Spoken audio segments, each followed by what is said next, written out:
Chairman. On March 1st, multiple commercial aircraft landing at DCA reported receiving a traffic alert collision avoidance system, a TCAS resolution advisories, as they were preparing to land, advising pilots of an impending threat from above and in some cases directing the crews to take evasive action by descending. I think we were all alarmed that just a few weeks after the tragedy, commercial pilots were being told they were at imminent risk of a deadly mid-air collision.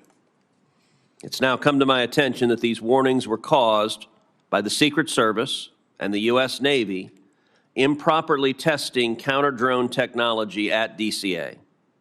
Apparently, the Navy was using the same spectrum band as TCAS, causing the interference and faulty resolution advisories, even though the FAA had previously warned the Navy and the Secret Service against using that specific spectrum band due to interference risks.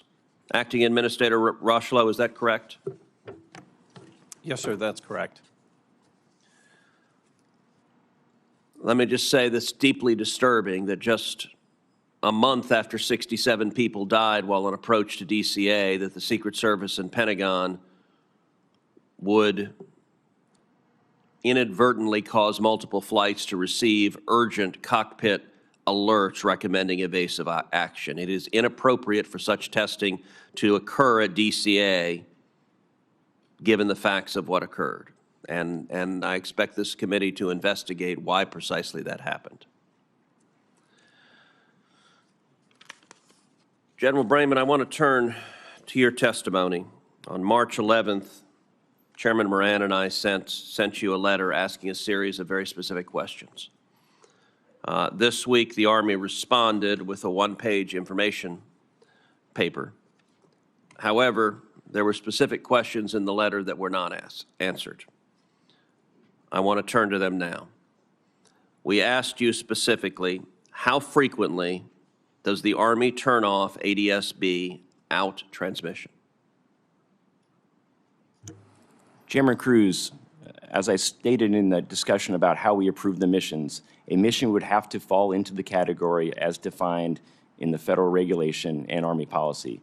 It must have national security implications and be sensitive in nature to be able to do that mission. General, you're not answering my question. My question is, how frequently is ADS-B out turned off? I wasn't asking what the standard is. I was asking the frequency. I can take the number for record, Senator, but I can tell you the types of missions and the majority of the missions they fly are missions associated with that national security mission. Is it accurate that ADS-B out is turned off for 100% of missions flown by the Army Air Brigade at Fort Belvoir? Senator, I think you're referring to the June 8th letter from the Joint Staff to Representative Norton. In the context of missions, meaning the operations that the 12th Aviation supports in their mission requirements, I would say that's an accurate statement. I would not say that's an accurate statement of 100% of the flights being flown by that organization.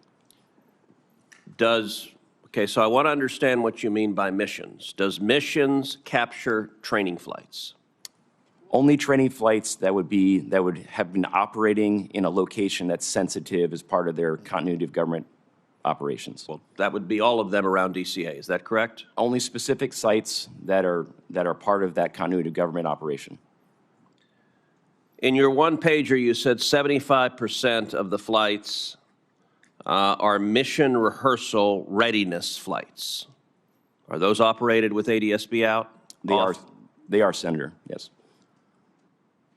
So right now, today, the Army is flying helicopters in and around DCA Airport with ADS-B out turned off. Is that correct? When conducting their NORTHCOM directed mission, that is correct. I have to say I find that shocking and deeply unacceptable. And I want to encourage the Army right now to revisit that policy and to revisit that policy today. And I can tell you, if the Army chooses not to, I have a high level of confidence that Congress will pass legislation mandating that you revisit the policy. If today another accident occurs over DCA with another helicopter that had ADSB out turned off, the Army will have very direct responsibility for that.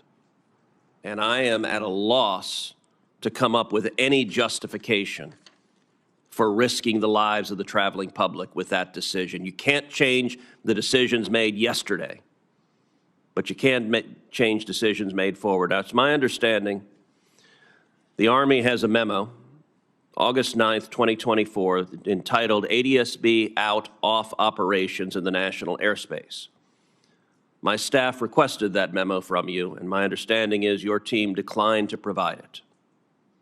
That is also unacceptable. I want to ask you at this hearing, will you commit to providing that memo to this committee? Senator, I'll commit to reviewing the information and getting what we can to you. Absolutely. That answer needs to be a yes, that you will provide that memo to this committee.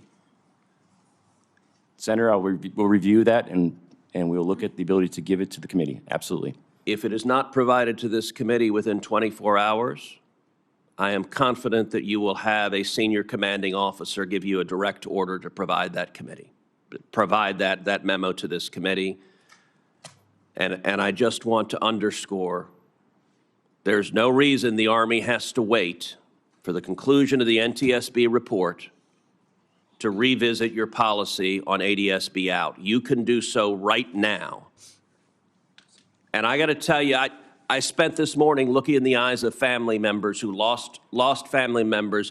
I don't know how I would do it tomorrow to another room of family members who lost loved ones because yet another helicopter was flying with ADSB out. And so I cannot urge you more strongly, change that policy right now.